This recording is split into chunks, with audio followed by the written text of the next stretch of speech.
Bismillahirrahmanirrahim. Assalamualaikum warahmatullahi wabarakatuh. Innal hamdalillah nahmaduhu wa nasta'inuhu wa nastaghfiruhu wa na'udzu billahi min shururi anfusina wa sayyiati a'malina.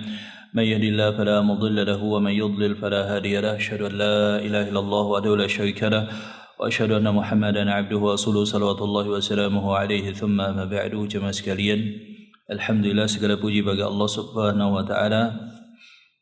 Kita masih dalam keadaan sehat walafiat dan juga masih di dalam ketaatan dengan izin Allah Subhanahu wa taala dan taufik darinya. Dan kita akan melanjutkan kajian kita pada pembacaan kitab Zadul Ma'ad fi Hadi Khairil Ibad yang ditulis oleh Al-Imam Ibnu Al-Qayyim rahimahullahu taala rahmatan wasi'ah. Pada pembahasan sebelumnya kita telah membahas tentang petunjuk Rasulullah SAW bagi mereka yang mengalami ketidaksesuaian dengan kota Madinah, di mana Rasulullah SAW memberikan petunjuk untuk meminum susu daripada onta dan demikian juga kencingnya, dan yang demikian telah kita jelaskan. Maka kita lanjut pada pembahasan selanjutnya fi hadihi fi ilaji al-juhi, di antara hal atau sekelumit yang menjadi petunjuk Rasulullah SAW pada penanganan luka, apa yang beliau pernah lakukan ketika beliau terluka.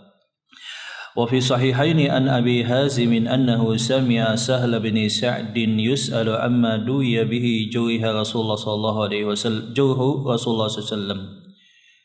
Rasulullah sallallahu.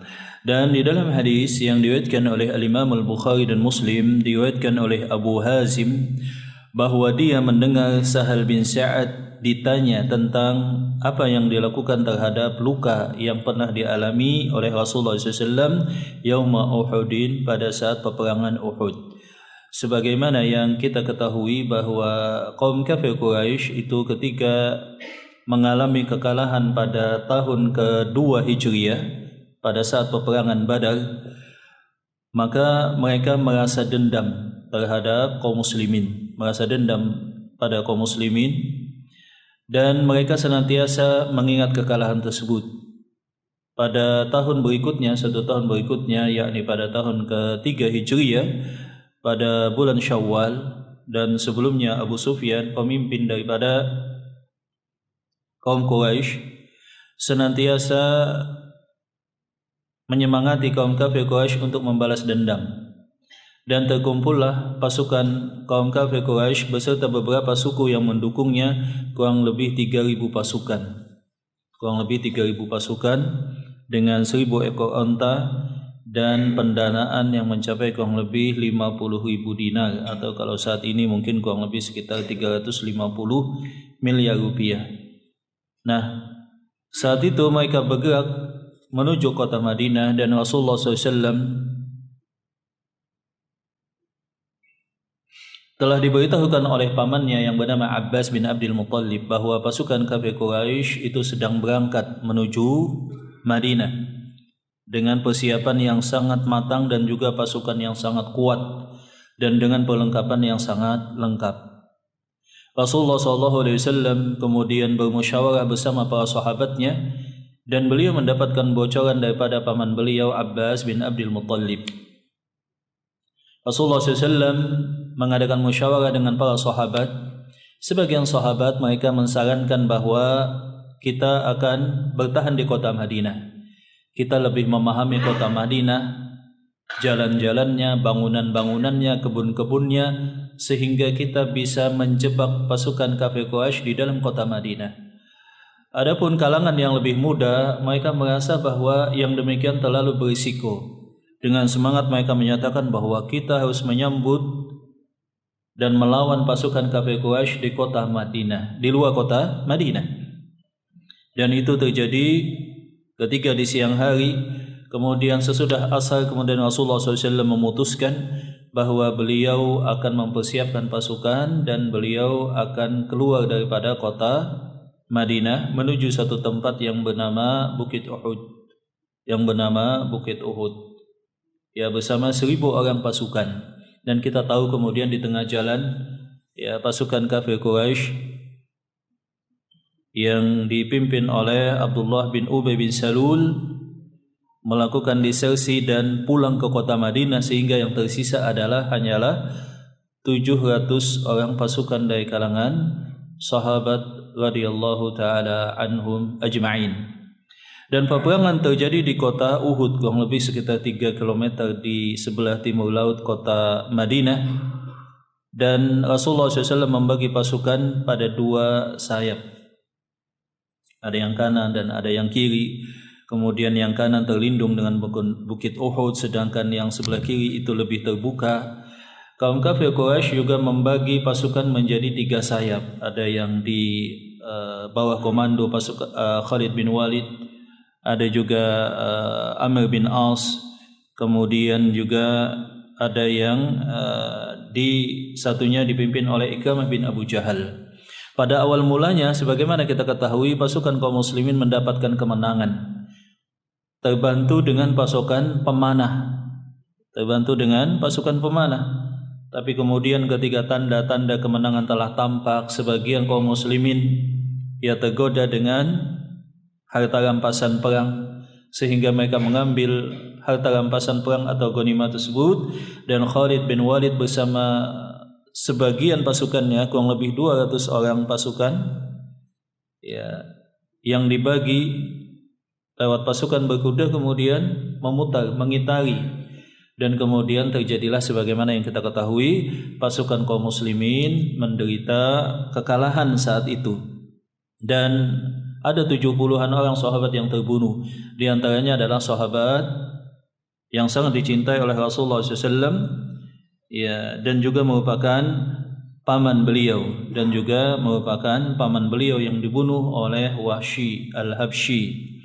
Nah, jemaah dirahmati Allah Subhanahu wa taala, di peperangan ini Rasulullah SAW terluka. Beliau terluka, berdarah, pecah bibir beliau, demikian juga beberapa gigi beliau juga lepas, kemudian juga pipi beliau juga terluka, dan beberapa deskripsi luka yang lainnya. Nah, itu diriwayatkan bahwa Abu Hazim meriwayatkan bahwa dia mendengar Sahal bin Sa'ad ditanya tentang bagaimana sih perlakuan ketika Rasulullah SAW saat terluka di perang Uhud. Faqala juwiha wajhu, maka dikatakan bahwa wajah beliau terluka. Wa qusirat ribaiyatuh, dan juga demikian gigi seri beliau atau gigi taring beliau ada yang copot. Wa hushimatil baydatu ala raqsih, dan juga terluka pipi beliau. Wa kanat Fatimah bintu Rasulullah sallallahu alaihi wasallam tagsilud dama, maka Fatimah binti Rasulullah sallallahu alaihi wasallam ketika Rasulullah SAW telah selesai perang Uhud, berusaha membersihkan dan menghentikan darah yang mengalir daripada wajah beliau sallallahu alaihi wasallam, dan itu tidak berhasil. Darah tetap mengalir daripada wajah beliau. Wa kana Ali bin Abi Thalib yaskubu 'alaiha bil mijan. Demikian juga ketika disiram dengan air tetap tidak berhenti. Falamma ra'at Fatimatud dama la yazidu illa kathratan. Tetapi darah yang mengalir di wajah Rasulullah SAW bertambah. Akhadat qit'ata hasirin fa'ahraqatha, maka yang dilakukan oleh Fatimah adalah beliau mengambil satu potong kain, kemudian beliau membakarnya. Hatta idza sarat ramadan al-saqathu bil juhi, ketika kain tadi dibakar kemudian menjadi arang atau abu, maka oleh Fatimah diletakkan di atas luka Rasulullah SAW. Pastam sakadam, maka darah yang mengalir di wajah Rasulullah SAW itu pun berhenti.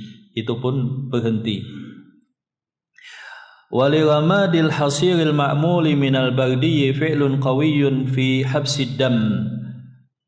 Hal ini menunjukkan, kata Imam Ibnu Qayyim, bahwa kain, terutama beberapa kain khusus yang disebutkan, ketika telah menjadi arang dan ada zat arang aktif di dalamnya, maka yang demikian punya efek yang bagus, punya efek yang positif untuk menghentikan pendarahan. Lianna fihi tajfifan qawiyyan wa qillata ladgin, dan pada zat arang aktif tadi itu mempunyai zat yang bisa mengeringkan luka dan juga menyerap darah, serta tentu saja mematikan mikroba dan yang semacamnya. Fa innal adwiyatal qawiyyata tajfifi idza kana fihi ladgun hayyajad damma wajalabathu. Jadi ketika ada satu obat yang mempunyai daya serap yang kuat, maka yang demikian bisa mengeringkan dan mengeringkan luka dan menghentikan pendarahan. Wa hadza ramadu idza nufiha wahdahu aw ma'al khalli fi anfil ragibi qata'a ru'afahu. Demikian juga misalkan dalam kasus pendarahan yang lainnya, semacam seseorang yang mimisan atau yang semacamnya. Dan memang lewat penelitian bahwa zat arang aktif itu mempunyai banyak fungsi. Salah satu fungsinya adalah bisa menghentikan pendarahan dengan cepat. Wallahu ta'ala alam bisawab. Dan memang arang itu punya berbagai macam kegunaan jikalau diaplikasikan pada berbagai macam kebutuhan. Ya, diantaranya kalau yang dikenal oleh petani Indonesia itu dijadikan salah satu pupuk misalkan, atau hal-hal yang semacamnya. Wallahu ta'ala alam bisawab. Ini adalah satu hadis yang menjelaskan bagaimana penanganan Rasulullah SAW. Pernah beliau ditangani luka beliau oleh Fatimah dengan membubuhkan bubuk arang yang didapat dari membakar satu jenis potongan kain di atas luka beliau, dan dengan izin Allah Subhanahu wa taala luka beliau berhenti. Wallahu taala alam bisawab. Kemudian jemaah rahmat Allah Subhanahu wa taala, dikenakan ini kita sudah berada di bulan Sya'ban. Saat ini kita berada pada tanggal 2 atau 3 jemaah ya. Tanggal 3 bulan Sya'ban. Ada baiknya kita membahas tentang bagaimana bulan Sya'ban tersebut dalam pandangan Islam. Yang pertama adalah kenapa dinamakan dengan bulan Sya'ban? Kenapa sih bulan Sya'ban itu dinamakan dengan bulan Sya'ban? Sya'banun huwa ismun lisyahri. Jadi Sya'ban itu adalah penamaan bulan, dan itu sudah baku dinamakan sejak zaman dahulu kala di kalangan masyarakat Arab. Bidzalika li'anna al-Araba kanu yatasha'abuna fihi li talabil miyah. Sebab kaum atau masyarakat Arab itu yatasha'ab. Yatasha'ab itu berpencar dari kota kemudian menuju berbagai macam tempat untuk mencari sumber air untuk kehidupan mereka. Wa qila li'annahu sya'bun ay dhahara baina syahri Rajab wa Ramadhana. Dan sebagian yang lain menyebutkan bahwa dinamakan dengan Sya'ban dari kalimat sya'bun, maksudnya zahar, tampak. Kenapa? Maksudnya dia tampak dan terjepit di antara 2 bulan, yaitu di antara bulan yang pertama Rajab dan yang kedua adalah bulan Ramadan. Yang kedua adalah bulan Ramadan. Kemudian bagaimana yang dilakukan oleh Rasulullah SAW di bulan Sya'ban? Apa yang dilakukan oleh Rasulullah SAW di bulan Sya'ban? Daripada Aisyah radhiyallahu taala anha, di mana Rasulullah SAW diceritakan oleh Aisyah, kana Rasulullah SAW yasumu hatta naqulu la yuftir. Adalah Rasulullah SAW yang beliau lakukan di bulan Sya'ban, beliau senantiasa puasa sampai seakan-akan beliau tidak berbuka sama sekali. Wa yuftiru hatta naqulu la yasum. Wa ma ra'aitu Rasulullah SAW istakmala siyama syahrin illa Ramadhana. Dan tidak ada satu bulan yang Rasulullah SAW pernah puasa sunnah sampai 1 bulan kecuali pada bulan Ramadhan. Wa ma ra'aitu aktsara siyaman minhu fi Sya'bana. Dan jikalau puasa sunnah, tidak ada bulan yang beliau paling sering puasa sunnah kecuali di bulan Sya'ban. Jadi Aisyah radhiyallahu taala anha beliau menceritakan bahwa Rasulullah SAW itu sering puasa sunnah. Beliau sering puasa sunnah dan tidak ada bulan yang beliau puasa penuh 29 atau 30 hari kecuali itu adalah bulan Ramadan. Dan tidak ada bulan lain di luar bulan Ramadan yang beliau paling sering puasa sunnah kecuali itu satu-satunya adalah bulan Sya'ban.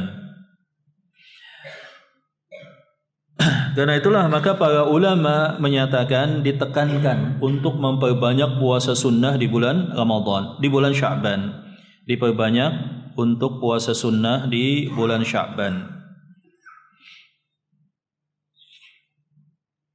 Al-Imam Ibnu Hajar menyatakan bahwa tidak ada bulan lain yang Rasulullah SAW lebih banyak puasa sunnah daripada bulan Sya'ban. Pernah ditanya, misalkan dalam hadis yang diriwayatkan oleh Usamah bin Zaid, kenapakah anda wahai Rasulullah SAW banyak puasa sunnah di bulan Sya'ban? Maka beliau menyatakan, dzaka syahrun takfulun nasu fihi anhu. Bulan Sya'ban itu adalah bulan kelalaian. Banyak manusia yang lalai karena dia telah selesai daripada bulan yang mulia, yaitu bulan Rajab. Bulan Rajab sebagaimana telah kita sebutkan itu adalah bulan yang mulia, salah satu bulan yang disebut dengan bulan yang diharamkan. Nah, setelah Rajab itu bulan Sya'ban, setelahnya bulan Ramadan, terjepit di antara dua bulan yang mulia. Karena ketiadaan keutamaan-keutamaan yang spesifik di bulan Sya'ban, maka banyak manusia yang lalai. Atau karena menunggu bulan Ramadan, sambil nunggu bulan Ramadan, fokusnya pada bulan Ramadan, sehingga dia menjadi santai pada di bulan Sya'ban. Santai dululah, ya kan? Nanti masuk bulan Ramadan baru digas lagi. Maka kata Rasulullah SAW ketika ditanya, kenapakah anda sering puasa sunnah di bulan Sya'ban? Maka beliau menyatakan, dzaka syahrun takfulun nasu fihi anhu. Itu adalah bulan yang banyak manusia santai dan lalai.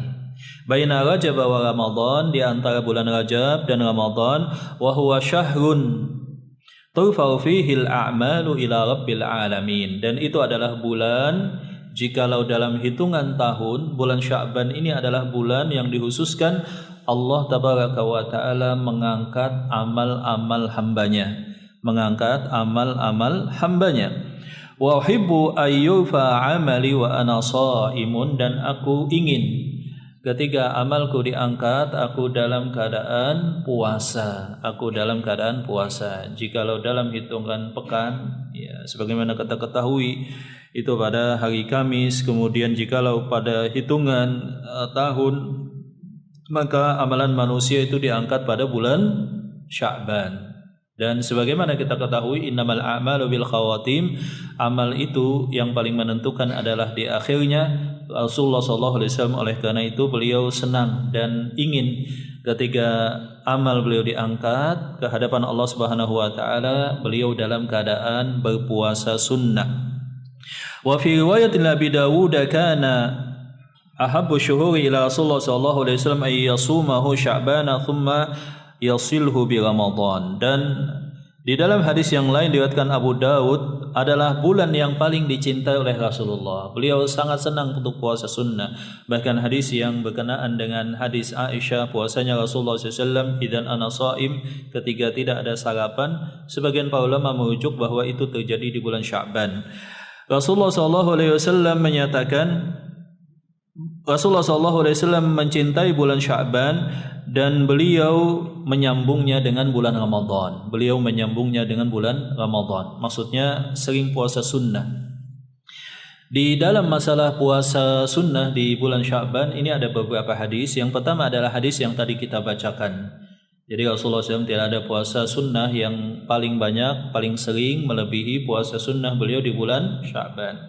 Yang kedua, memang ada hadis Rasulullah SAW, idzan tasafa Sya'banu fala tasumu. Kalau bulan Sya'ban telah mencapai pertengahan, janganlah kalian puasa. Idzan tasafa, ketika Sya'ban telah mencapai tanggal ke-15. Jadi ketika tanggal 15 stop, jangan lagi puasa sunnah. Tetapi hadis ini dilemahkan oleh para ulama. Kita lihat redaksi hadisnya. Rasulullah SAW sabda, kalau Sya'ban telah mencapai pertengahan bulan, dan itu bukan perintah untuk puasa nisfu Sya'ban. Hadis ini pertama lemah. Adapun yang kedua disalahpahami. Apa disalahpahaminya? Sebagian kaum muslimin berkeyakinan ada puasa khusus yang dinamakan dengan puasa nisfu Sya'ban, dan itu tidak ada. Hadisnya bunyinya adalah idzan tasafa Sya'ban fala tasumu. Kalau Sya'ban telah mencapai separuh tanggal 15, maka jangan kalian puasa sunnah lagi, stop. Maksudnya kalau mau puasa sunnah sebelum tengah Sya'ban. Tengah Sya'ban jadikan terakhir untuk batas kalian puasa sunnah. Jadi tidak ada perintah untuk puasa nisfu Sya'ban. Walaupun misalkan ada hadis yang diriwayatkan oleh Imam Nasai dan yang lainnya, Allah Subhanahu wa taala mengampuni dosa hambanya, kemudian Allah taala mendekat kepada para hambanya, kemudian kecuali hamba yang ada syahna, ada permusuhan, ada dendam, ada konflik dengan saudaranya muslim yang lainnya tanpa ada alasan yang dibenarkan. Itu menyatakan tentang keutamaan malam Sya'ban.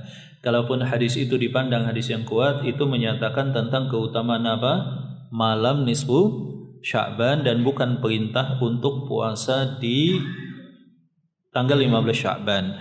Kemudian hadis yang ketiga itu adalah hadis yang sahih yang diriwayatkan oleh Abu Hurairah radhiyallahu taala anhu, di mana Rasulullah sallallahu alaihi wasallam menyatakan, la yataqaddamanna ahadukum bi Ramadhana bi shaumi yaumin wala yaumain illa kana rajulun yasumu shauman falyasumhu.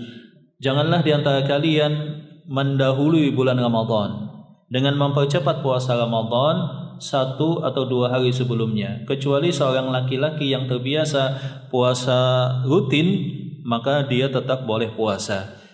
Hadis yang ketiga ini menunjukkan bahwa seseorang boleh puasa sunnah sebagaimana yang dilakukan oleh Rasulullah SAW sampai akhir bulan, dan batasannya berdasarkan hadis tersebut adalah tanggal 28. Jadi ketika tanggal 28 Sya'ban, maka kita stop, tidak puasa sunnah lagi. 29 dan 30 lebih aman jangan. Illa kana rajulun yasumu shauman falyasumhu. Kalimat illa kana rajulun yasumu shauman falyasumhu merujuk pada 2 makna. Yang pertama adalah orang yang terbiasa telah puasa sunnah rutin, maka yang demikian tidak masalah sampai tanggal 29 dan bahkan sampai tanggal 30.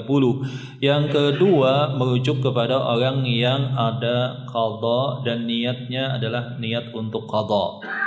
Jadi qadha puasa Ramadan hutang sebelumnya itu boleh bahkan sampai tanggal berapa tadi? 30 bahkan sampai ujung. Dan yang diharamkan adalah seseorang yang puasa ihtiyatan, karena dia syak, dia ragu, ini 1 Ramadan kah, 30 Sya'ban kah. Kemudian dia katakan lebih hati-hati, saya puasa saja deh. Seperti itu. Sebagaimana disabdakan oleh Rasulullah SAW, di mana beliau menyatakan, asyahru hakadha, bulan di kalender yang dikenal oleh masyarakat Arab itu 29 atau 30, 29 atau 30. Ketika tampak bulan, ketika tampak hilal maksudnya, cuaca cerah pada hari ke-29 Sya'ban, maka tentu saja Sya'ban terbatas hanya sampai tanggal 29. Berarti besoknya adalah tanggal 1 Ramadan, itu jelas. Ketika pada malam tersebut cuaca cerah dan juga hilal tidak bisa terlihat, maka tentu saja Sya'ban menjadi 30 hari. Nah, yang dimaksud dalam hadis tersebut, jangan kalian mendahulukan Ramadan dengan puasa 1 hari sebelumnya, adalah Yaumus Syak, yaitu tanggal 30 Sya'ban, kemudian cuaca mendung, malamnya banyak awan, mungkin saja ada kemungkinan hilal telah tampak dan di atas ufuk tapi tertutup awan. Itu disebut dengan Yaumus Syak. Disebut dengan apa tadi? Yaum Asyak, hari yang meragukan. Prakteknya harusnya adalah fa'akmilul iddah, genapkan jumlah Sya'ban menjadi 30. Nah, yang enggak boleh adalah jangan-jangan ini 1 Ramadan, sudah deh untuk kehati-hatian saya puasa, besok saya perlakukan bukan 30 Sya'ban tapi 1 Ramadan. Toh kalaupun salah enggak masalah. Nah, itu namanya puasa pada hari yang syak tadi. Dan puasa pada hari yang syak itu diharamkan berdasarkan hadis Rasulullah SAW, man shoma yauma syakki faqad asa Abul Qasim. Barang siapa yang dia puasa pada hari malamnya banyak awan, tidak terlihat hilal, kemudian dia perlakukan seperti satu Ramadan dalam keraguan, maka dengan demikian dia telah bermaksiat kepada Abul Qasim, yakni kepada Rasulullah sallallahu alaihi wasallam. Dan yang selebihnya adalah ibra'udz zimmah. Ibra'udz zimmah itu adalah melepaskan kewajiban. Kita tahu sebagaimana hadis riwayat Aisyah bahwa kana li qada, bahwa aku mempunyai hutang-hutang puasa dan aku tidak bisa membayarnya kecuali pada bulan Sya'ban, maka aku pun menunaikan qada tersebut di bulan Sya'ban, di bulan Sya'ban. Maka dengan demikian jamaah dalam mata Allah Subhanahu wa taala, di bulan Sya'ban tidak ada keutamaan khusus kecuali bahwa itu adalah bulan yang sangat dekat dengan Ramadan sebagai bulan yang paling mulia.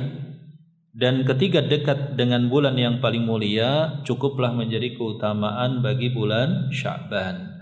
Kemudian yang kedua tadi, keutamaan bulan Sya'ban adalah saat di mana Allah Ta'ala mengangkat amal. Kemudian ada pada hal yang diperselisihkan keutamaan malamnya nisfu Sya'ban, ya, di mana Allah Subhanahu wa taala mengampuni dosa-dosa hambanya kecuali mereka yang mempunyai permusuhan, Nah, salah satu hal yang menjadi poin penting adalah Rasulullah SAW dan para sahabat serta salafus saleh, mereka sangat semangat untuk beribadah di bulan Sya'ban, karena itu adalah syahrul ghaflah, bulan kelalaian. Sebagian sahabat bahkan disebutkan mereka menutup hanut atau toko mereka. Ada sahabat mereka ketika datang bulan Sya'ban tutup toko, buka mushaf, kemudian memperbanyak membaca Al-Quran, menunjukkan bahwa para sahabat itu fokus beribadah di bulan Sya'ban, padahal tadi bulan Sya'ban kebanyakan manusia lalai, dan makin lalai manusia makin banyak pahalanya. Itu satu kaidah. Jadi ketika manusia umumnya lalai dari ibadah, maka ibadah di saat itu pahalanya berlipat ganda. Apa contohnya? Tengah malam, sepertiga malam, ya, hampir semua manusia sedang tidur, sedang lalai, istirahat.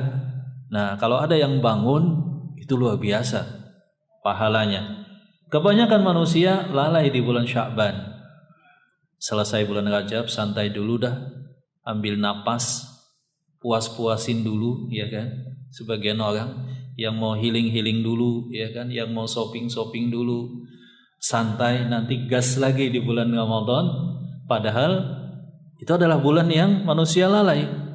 Kalau kita beribadah di saat manusia lalai, itu pahalanya dilipat gandakan, Contohnya lagi yang pernah saya sebutkan manusia lalai itu adalah ketika saat di pasar.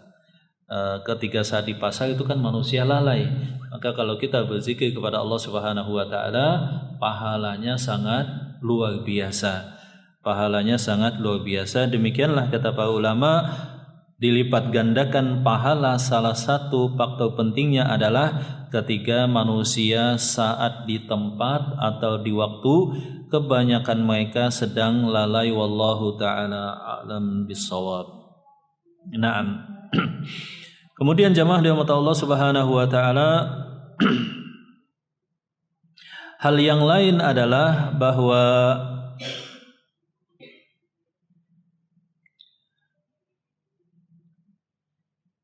kaum muslimin itu mempersiapkan bulan Ramadan,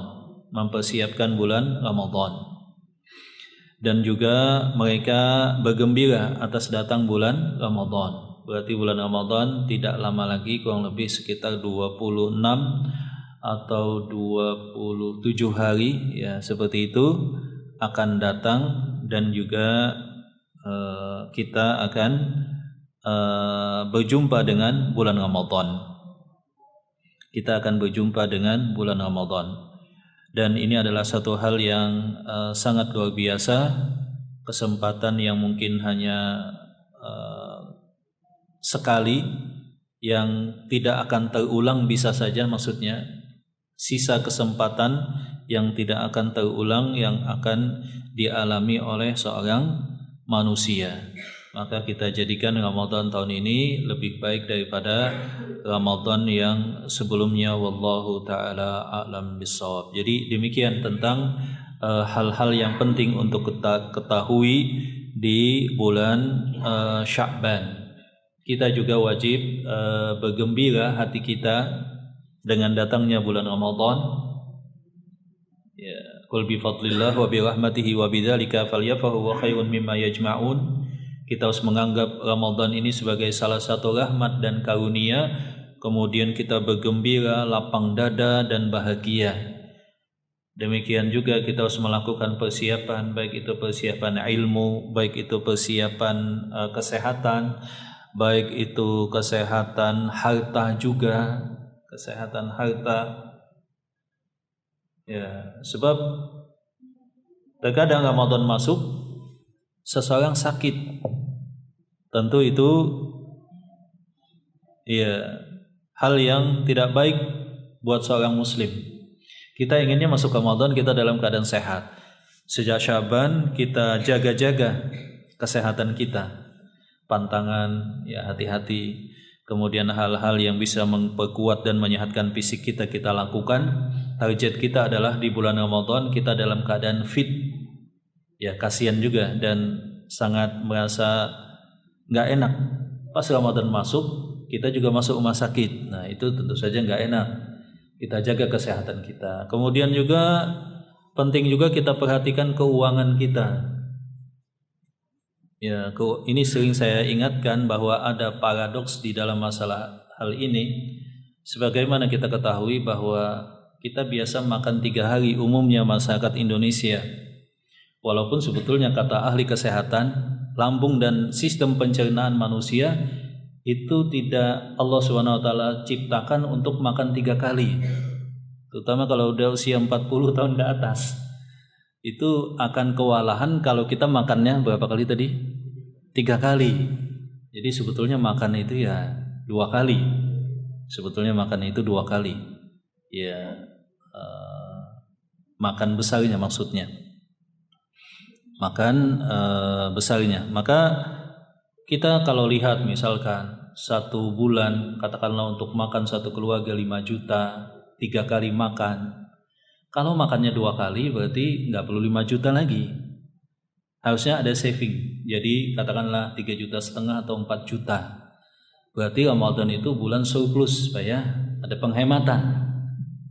Tapi yang terjadi biasanya adalah susah, Pak ya. Minus.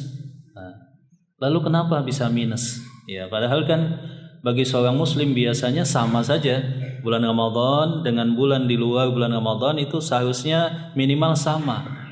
Ketika dia konsumsi rutin, sebab di dalam Islam pentingnya perencanaan keuangan.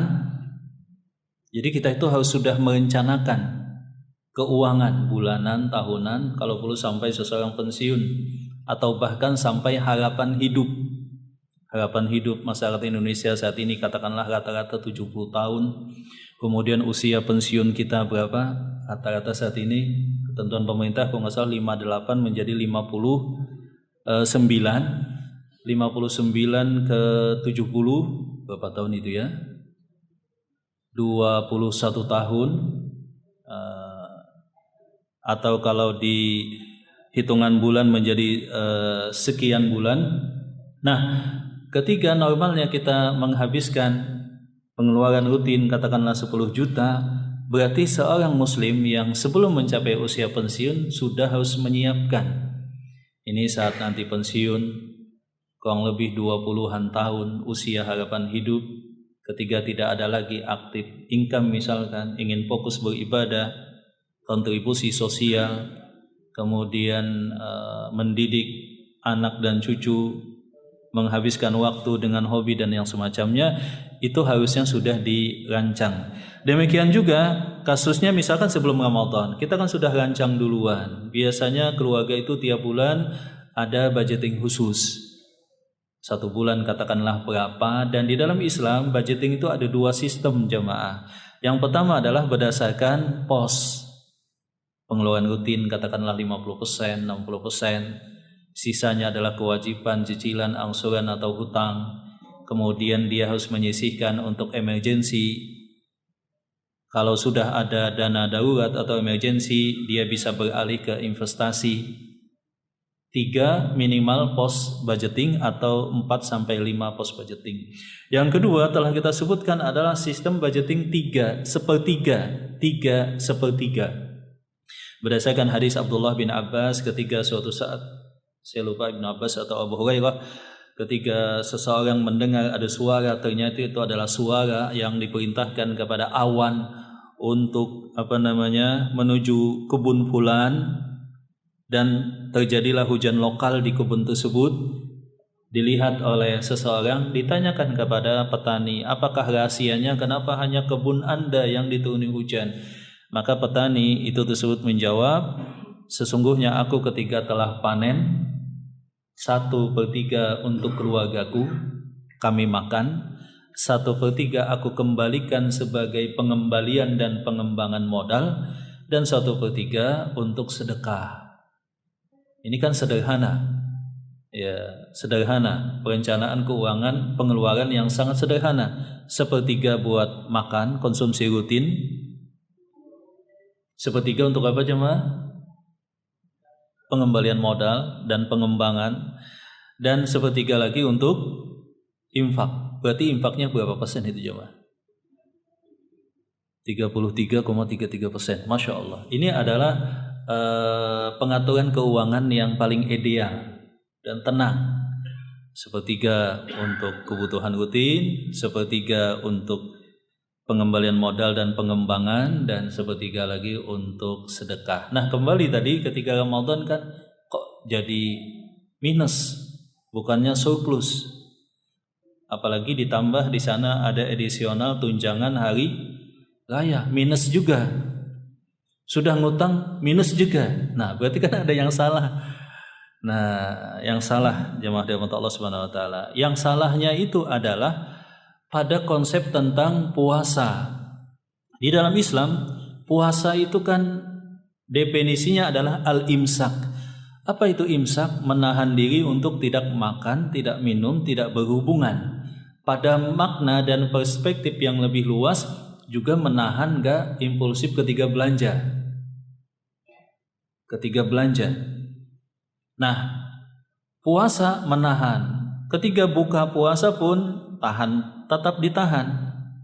Jangan, sebagian orang kan mungkin sampai muncul bahasa balas dendam, ya kan? Pas buka puasa, aduh ini sudah capek nahan seharian, saatnya untuk balas dendam, belilah macam-macam makanan, akhirnya kemudian budgetnya jebol. Jadi sudah harus disusun. Oh, kalau bulan Ramadan hanya menghabiskan pemasukan, tidak mengganggu tunjangan hari raya. Sebagian orang masih Ramadan, hari rayanya belum, tunjangan hari raya sudah habis di depan. Nah, ini tentu saja tidak disiplin dengan perencanaan keuangan. Belum juga menu, ya, menu juga harus disusun ternyata. Kalau nggak disusun, kemudian mengikuti selera, ya bisa jadi habis di tengah jalan budget yang telah kita inikan. Jadi intinya adalah puasa itu punya makna, dan puasa itu mempunyai hikmah-hikmah, dan itu tidak tercapai ketika seseorang melakukan hal-hal yang sebagaimana kita katakan tadi. Yang dimaksud dengan berhemat di bulan Ramadan adalah berhemat dari sudut konsumsi. Batasannya itu. Tapi kalau untuk kebaikan, infak, sedekah, ya, membukakan orang untuk puasa, kalau bisa umrah misalnya di bulan Ramadan, maka tidak ada penghematan kalau dalam kasus demikian. Jadi yang dimaksud menjadi refleksi bagi kita apakah Ramadan kita ini betul-betul bermakna bagi kita? Salah satunya secara simpel itu ada dua sebetulnya. Yang pertama, kalau pos belanja konsumsi kita lebih besar daripada di luar bulan Ramadan, wah kayaknya Ramadan kita belum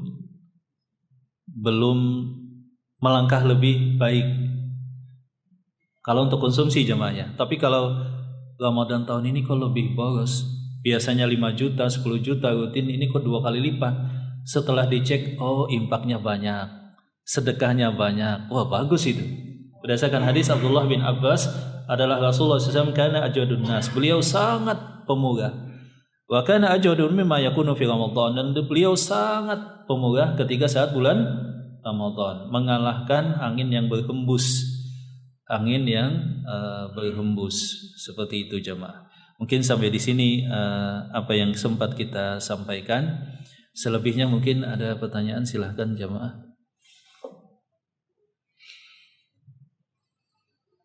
Iya, pertanyaannya bebas saja jemaah, apalagi ini dekat bulan Ramadan ya.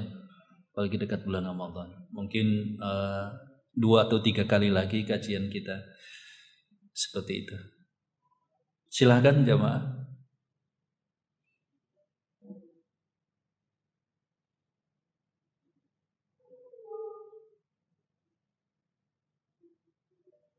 Iya, silahkan, mungkin ada pertanyaan tentang apa saja.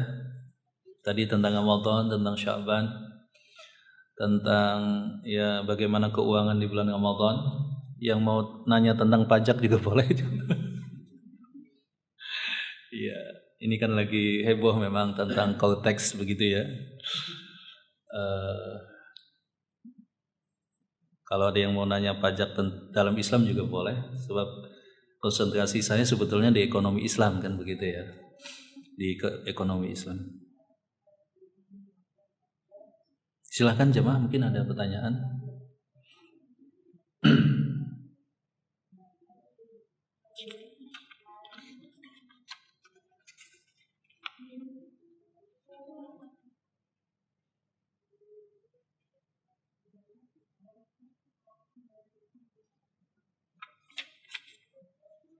Ada pertanyaan Pak?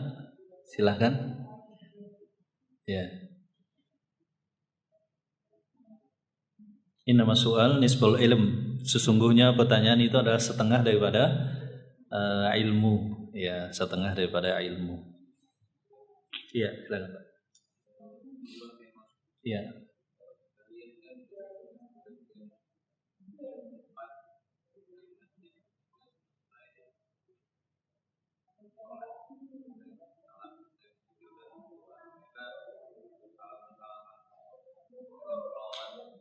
Iya.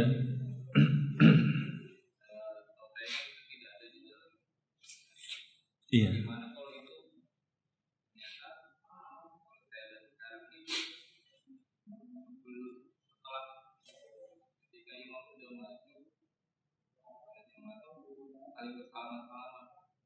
Iya, nah bagaimanakah salaman ketika dengan jamaah yang di samping gitu ya.